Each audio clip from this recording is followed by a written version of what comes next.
안녕하세요. 김기한TV의 김기한입니다. 지식재산학 개론 총 12강을 진행할 거고요. 그 중에 첫 번째 시간 지식재산권에 대한 개요에 대해서 오늘 좀 진행하고자 합니다. 지식재산권이 무엇인가? 이거에 대한 개념을 좀 소개해 드리려고 하는데요. 일단 뭐 지적재산이라고 하시는 분도 계시고 지식재산 혹은 뭐 지식재산권, 지재권이라고 하시는 분도 계시고요. 영어로는 intellectual property, IP, 뭐 컨텐츠 IP, 그러니까 뭐 이런 용어로도 요즘 최근에 많이 쓰입니다. 근데 이제 뭐 혼재돼서 단어가 다르게 쓰이지만 어쨌든 지식재산이라는 거는 특정 하나, 그러니까 뭐 특허라든지 저작권이라든지 이쪽 뭐 하나의 치우쳐진 지식재산권을 의미하는 게 아니라 그걸 다 내포하고 있는 특허, 실용신안, 상표, 디자인 같은 산업재산권, 거기다가 플러스로 저작권을 통틀어 일컫는 용어입니다. 최근에는 이제 뭐 유튜브라든지 1인 미디어가 뭐 활성화되고 SNS 마케팅 같은 게 활성화되면서 저작권에다가 플러스 알파로 초상권에 대한 것까지도 좀 얘기를 하고 있고요. 그 법령 또는 조약 등에 따라 인정되거나 보호되는 지식재산에 관한 권리를 일컫는다고 보시면 됩니다. 이게 이제 왜 중요하냐? 이게 제가 이제 이 수업을 하는 이유 중에 하나가 특허법, 뭐 저작권법 따로 할 건데요. 지식재산권에 대한 개론 수업을 하는 이유는 이 전부 다 특허, 실용신안, 상표, 디자인 이런 산업재산권, 저작권 다 연관성이 있고 하나같이 중요하기 때문입니다. 이 연관성에 대해서 일단 뭐좀 소개를 해드리면 사람이 소유할 수 있는 자산이 이제 보통 유형자산, 아파트, 자동차 이런 게 있죠. 무형자산이 영업권, 저작권, 산업재산권 이런 게 있는데 기업에 있어서 이 산업재산권, 저작권 이런 것들은 굉장히 중요한 무형자산입니다. 그동안 연구해왔던 그동안 연구해왔던 기술이라든지 기술 개발한 거라든지 개발한 컨텐츠라든지 뭐 노하우들 이런 것들이 이제 다 지식재산권이라고 볼 수가 있는데 우리가 익숙한 뭐 애플 같은 회사들을 봤을 때 이런 다양한 디바이스들을 팔고 있잖아요. 여기에다가 이제 지식재산권의 의의를 조금 적용해서 설명을 해보면 뭐 디스플레이라든지 MP3 기술이라든지 기술적으로 고안된 것들 혹은 이 기계적으로, 이 물리적으로 좀 고안된 것들 이런 것들이 이제 특허 혹은 실용신안으로 보호를 받을 수가 있고요. 그리고 요즘은 이제 디자인이 굉장히 중요하잖아요. 특히 이제 하이테크 이게 기술이 어느 정도 이제 수준까지 올라온 사업 분야에서는 기술이 이제 거의 뭐 평준화되어 있다 보니까 대부분 한 3분의 1 정도 키 바잉 팩터, 그러니까 고객이 물건을 사는데 크게 영향을 미치는 요인 중에 하나로 이 제품 디자인을 뽑고 있습니다. 그리고 이제 뭐 소프트웨어라든지 오퍼레이션 시스템 그리고 이제 이 안에 들어가는 여러 가지 컨텐츠 같은 것들은 다 저작권으로 보호를 받게 되고요. 그렇게 해서 이제 이 잘 팔려서 사업이 잘 되면은 브랜드가 굉장히 강화되잖아요. 그러면 이제 꼭 무임승차하려는 사람들이 있습니다.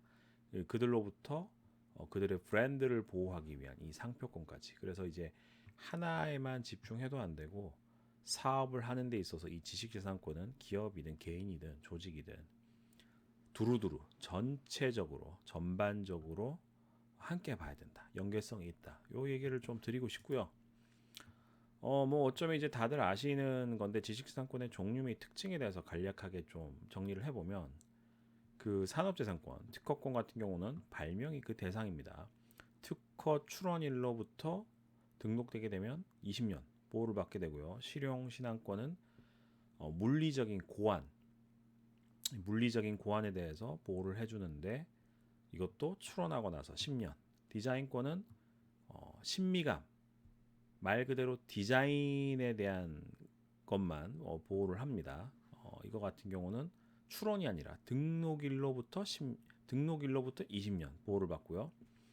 그리고 이제 상표권 같은 경우는 이 브랜드를 보호하는 이 브랜드를 보호하는 상표권 같은 경우는 10년마다 갱신인데 무한하게 사업을 계속해서 영위해 나간다면은 무한하게 보호를 받을 수 있다. 이렇게 보실 수 있고, 그리고 저작권이 굉장히 막강한 게 이 저작물, 이 오리지널리티라고 하죠. 창작성에 대해서 보호를 해주는데 70년이라고 표기되어 있습니다. 이 70년이 어떤 저작물을 출간하고 나서부터 70년 이게 아니라 원작자가 사망하고 나서 사후 70년 동안 보호를 받기 때문에 이 저작권을 적절히 어떻게 산업재산권과 협업해서 활용할 거냐 이게 굉장히 중요하다고 보시면 되고요.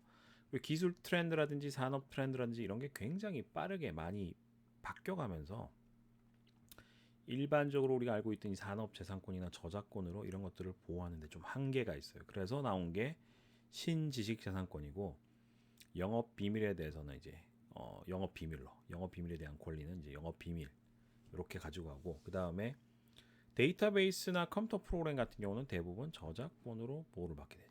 그리고 우리나라가 이제 반도체 배치 설계, 반도체 강국인데 반도체에 있어서 핵심 기술 중에 하나인 이 반도체 배치 설계에 대해서는 배치 설계권으로 보호를 받고요. 식물 신품종에 대해서는 품종 보호권을 이걸 통해서 이제 보호를 받는데 반도체 배치 설계권 같은 경우는 20에서 25년 정도, 품종 보호권은 최소는 20년, 과수와 임목은 25년 동안 배타적 권리를 가질 수 있다고 합니다. 이 신지식 재산권에 대해서 이제 한 번 더 조금 살펴보면 컴퓨터 프로그램은 저작권으로 보호를 해주고 있어요. 근데 이제 그 특허 안에 보면은 컴퓨터 발명에 대한 이 특허권이 있습니다. 이게 뭐가 차이가 나냐면은 여러분들이 익숙한 진짜 말랑말랑한 이 소프트웨어는 다 대부분 저작권으로 보호를 하게 되고 제가 여기에 비유를 좀 많이 하는데 ATM기 혹은 뭐 공작기계처럼 어떤 소프트웨어와 하드웨어가 연동된 장치 그런 경우는 그 소프트웨어 그 예를 들어서 이제 ATM기에 가서 제가 돈을 찾을 때 버튼을 누르면은 하드웨어적으로 이게 기계가 작동을 하잖아요. 돈을 세고 돈을 출금할 수 있고 그러니까 물리적인 장치를 제어하기 위한 소프트웨어 같은 경우는 컴퓨터 발명으로 컴퓨터 발명 특허로 보호를 할 수가 있고요. 그리고 이제 플랫폼으로 좀 스타트업을 많이 하는데 핵심이 비즈니스 모델이잖아요. 그 비즈니스 모델, 앱을 개발하는 데 있어서 로직이나 이런 것들이 이제 스며든 이 비즈니스 모델은 비즈니스 모델 특허로 보호를 받을 수 있습니다. 그래서 저작권, 이 컴퓨터 프로그램 같은 경우는 저작권, 컴퓨터 발명 특허, BM 특허 이 세 가지를 좀 함께 볼 필요가 있다라는 걸 얘기해 드리고요. 그리고 이제 반도체 직접 회로에 대한 배치 설계권은 93년도에 이게 제정이 됩니다. 반도체 직접 회로의 배치 설계에 관한 법률이 제정 시행이 되면서 우리나라를 이 반도체 강국으로 키우는데 굉장히 이바지했다라고 보실 수가 있고요. 영업 비밀은 뭐 대부분 잘 아실 건데 뭐 노하우 같은 거, 생산 방법, 판매 방법 뭐 이런 거, 이런 거에 대해서는 영업 비밀에 대한 법률이 좀 강화가 되면서 부정경제 방지 및 영업 비밀 보호에 관한 법률에 의해서 보호를 하고 있습니다. 이 지식재산권이 왜 필요한지 조금 생각해 볼 필요가 있는데 헌법 제22조 2항에 이런 문구가 있습니다. 저작자 발명가, 과학기술자와 예술가의 권리는 보호된다. 그러니까 저도 개인적으로 특허도 출원을 했고 등록도 해봤고 기술 이전도 해봤고 책도 내고 지금 유튜브 활동을 통해서 이 컨텐츠를 생산을 하고 있는 그런 활동을 하고 있는 사람이잖아요. 여기에 해당이 되는데 이 권리는 보호된다. 이걸 두 개로 나눠서 볼 수가 있을 것 같습니다. 첫 번째가 학문과 예술의 자유를 누릴 수 있는 권리. 그러니까 제가 창작 활동, 유튜브를 하는 활동, 이거에 대한 권리 그리고 이런 활동을 하기 위해서 혹은 활동을 하면서 탄생한 이 창작물, 컨텐츠에 대한 권리 보호 이 두 가지로 크게 나뉘고요. 결국 이제 지식재산권법은 창작의 대가로 독점, 배타적 권리를 부여하는 겁니다. 그러니까 고생했으니까 네가 애써서 그만큼 창작 활동을 하고 고생을 해서 어떤 저작물 혹은 어떤 특허를 만들었으니 그거에 대한 독점 배타적 권리를 부여하겠다는 거고, 그 고생한 만큼 돈을 벌라는 겁니다. 예, 독점 배타적 권리를 이용해서 돈을 벌라는 거고, 이게 배가 아프면, 이 독점 배타적 권리가 배가 아프면, 이걸로 돈 버는 게 배가 아프면, 니들도 이 창작 활동에 참여해서 돈 벌어라. 예, 더 좋은 거 창작하고 더 뛰어난 거 기술 개발해서 특허 얻고 너도 이제 돈 벌어라. 결국은 잠재적 창작 활동 유도. 그러니까 기술의 고도화. 그러니까 창작이라든지 이런 거 이제 특정인들만 하는 게 아니라 많은 사람들이 관심을 가지고 활동에 참여해서 상향 평준화 시키는 게 목적이다라고 보시면 될 것 같습니다. 이 지식재산권의 필요성에 대해서 이제 뭐 간단하게 이 도표로 정리해 놓은 거를 좀 소개를 해드리면, 특허법 같은 경우는 산업 발전에 이바지하는 게 목표고요. 실용신안법 같은 경우도 특허의 이제 동생격이다 보니까 똑같습니다. 디자인보호법도 디자인 특허를 위한 거다 보니까 남매처럼 이렇게 산업 발전에 이바지라고, 상표법 같은 경우는 당연히 이제 산업 발전에 이바지하는 게 첫 번째고요. 두 번째가 수요자의 이익을 대변하는 것도 그 법의 목적이 있다고 보실 수 있습니다. 이게 뭐 잘 모르시는 분들을 위해서 하나 예를 들면은, 제가 제대로 된 물건을 살 권리가 있어요. 근데 이제 비슷비슷한 짝퉁이 시장에 너무 많이 나와 있으면 저는 A라는 브랜드를 사고 싶은데 A-1, A-2라는 짝퉁을 헷갈려 가지고 혼란을 초래해서 조금 더 싸다고 해서 혹해서 잘못된 제품을 삶으로 인해서 제가 피해를 볼 수가 있잖아요. 예, 짝퉁이 이제 품질이 더 나쁘고 뭐 이런 문제들이 있을 수 있기 때문에 수요자 이익도 어느 정도 대변하고 있는 게 상표법이고요. 저작권법은 좀 비슷한 것 같으면 조금 달라요. 문화의 향상 발전, 예, 이제 상향 평준화라는 표현을 제가 썼는데 그게 이제 핵심이다 보니까 문화의 향상 발전, 이제 만인이 이 문화 활동에 참여를 하고 문화 수준이 높아지는 게 그 목적이다 보니까 권리 범위는 상대적으로 좁습니다. 좁고 이 저작권, 저작물을 통해서 그거 보고 더 큰 영감을 받고 더 많은 저작물을 찍어내라 라는 취지로 나왔기 때문에 권리 범위는 상대적으로 특허법이나 이런 거에 비해서 많이 좁다라는 거 이해를 하시면 될 것 같고요. 그리고 이제 신지식재산권이죠. 반도체 직접 회로의 배치 설계에 관한 법률 같은 경우는 국민 경제의 건전한 발전, 예, 반도체 사업 키우겠다는 거예요. 그리고 이제 부정경제 방지 및 영업 비밀 보호에 관한 법률 같은 경우는 건전한 거래 질서 유지, 이게 목적입니다. 예, 이제 그 흔히 말을 하는 이제 뭐 양아치짓, 비열한 짓, 꼼수 이런 거를 이제 상도덕상에서 좀 없애도록 관리하겠다는 거죠. 그리고 식물신품종보호법 같은 경우도 결국은 산업 발전에 이바지하기 위한 법이다라고 이해를 해두시면 좋을 것 같습니다. 예, 지식재산권의 이제 보호 방안은 여러 가지 이제 지식재산권을 획득함으로 인해서 권리를 취득함으로 인해서 할 수가 있는데, 간단하게 생각해 보시면 아이디어 이제 성격 상황에 따라서 적합한 보호 방안을 선택하고 취득하는 게 결국 제일 중요합니다. 그게 핵심입니다. 아이디에이션이 일단 딱 하면은 어떤 아이디어가 딱 떠오르면은 여기는 이제 뭐 빠져 있긴 한데 그걸 어떻게 메모하고 관리 보호하냐에 따라서 영업 비밀이 유지가 될 수가 있고요. 적합한 보호 형태를 이제 선택하는데 노하우로 그냥 가져갈 거냐, 아니면 이거는 이제 자연스럽게 공개될 수밖에 없기 때문에 저작권으로 보호를 받도록 유도를 할 거냐, 아니면은 특허 출원을 할 거냐. 그러니까 뭐가 맞는지를 이제 선택을 해서 그거를 진짜 출원하는 게 맞는지 타당성을 검토하는 거예요. 근데 예를 들면 이런 겁니다.